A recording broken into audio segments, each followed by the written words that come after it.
Já aconteceu de você acordar com a sensação de que deveria estar mais produtivo, mas não consegue entender por que as tarefas simples parecem tão difíceis? Eu mesmo passei anos me perguntando isso. Quando criança, eu era aquela aluna organizada, responsável, sempre entregava as tarefas no prazo e até fazia os trabalhos com antecedência.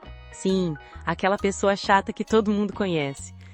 Mas, ao contrário do que se espera de alguém com dificuldades de atenção, eu não era agitada ou desobediente. Era quieta, centrada e tinha boas notas. A ideia de que poderia ter algum problema de foco nem passava pela minha cabeça. Até que, ao sair de casa para estudar em outra cidade, tudo começou a mudar.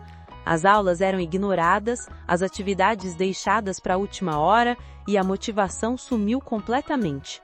No início, eu justifiquei tudo como uma fase passageira, talvez só cansaço ou falta de interesse, mas o tempo foi passando e a situação piorou.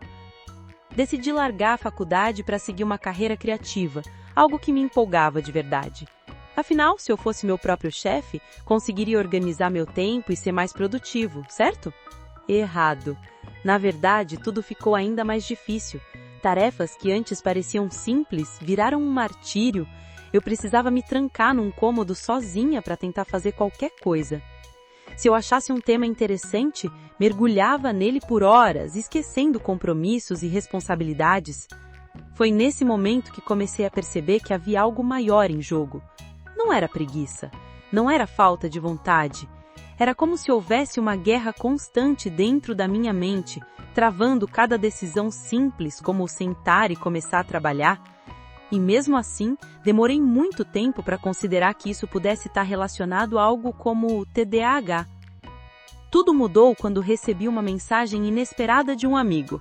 Ele contou que havia sido diagnosticado com TDAH e, ao ouvir os sintomas dele, senti um clique na minha cabeça.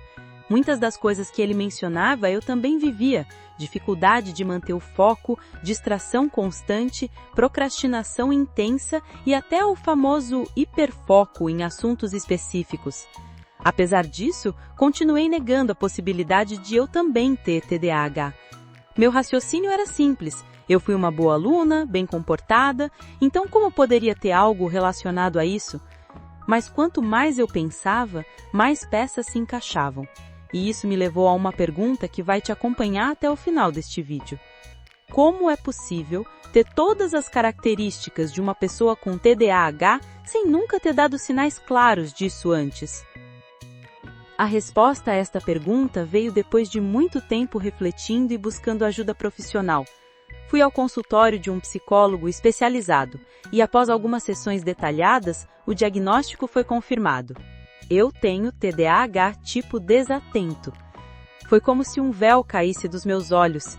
Finalmente havia uma explicação lógica para tantos anos de frustrações e autocríticas constantes.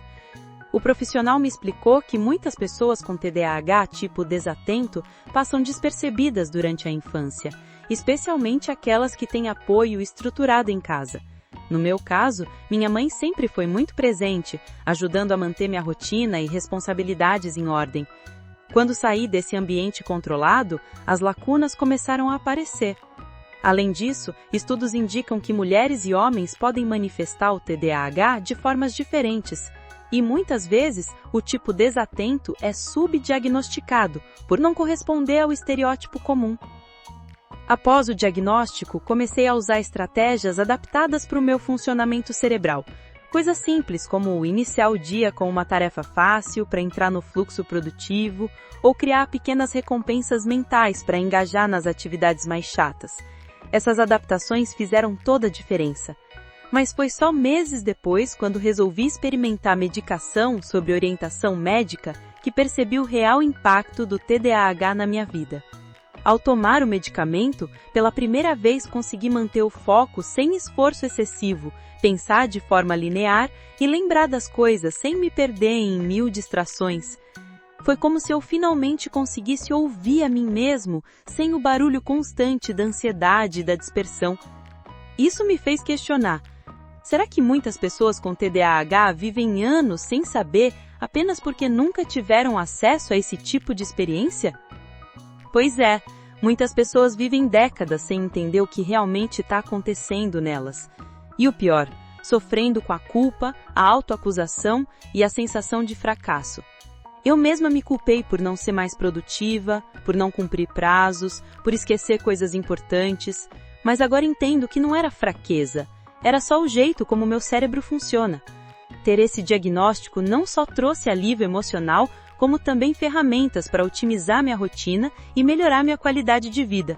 Hoje sei como me organizar de forma realista, como lidar com as distrações e como pedir ajuda quando preciso. E o mais importante, aprendi a ter compaixão de mim mesmo.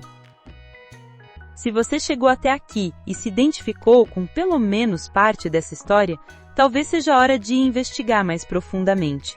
Você não precisa aceitar que a sua dificuldade é simplesmente falta de força de vontade. Às vezes é só uma questão de entender como o seu cérebro funciona e buscar suporte adequado.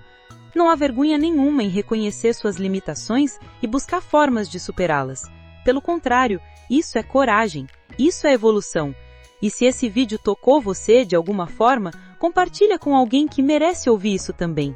E se você curte conteúdos que misturam reflexão, informação útil e um pouco de sinceridade sobre a vida real, não deixe de se inscrever no canal. Vamos continuar juntos essa jornada de autoconhecimento e crescimento pessoal. Valeu por assistir e, acima de tudo, por existir nesse mundão complicado. Nos vemos no próximo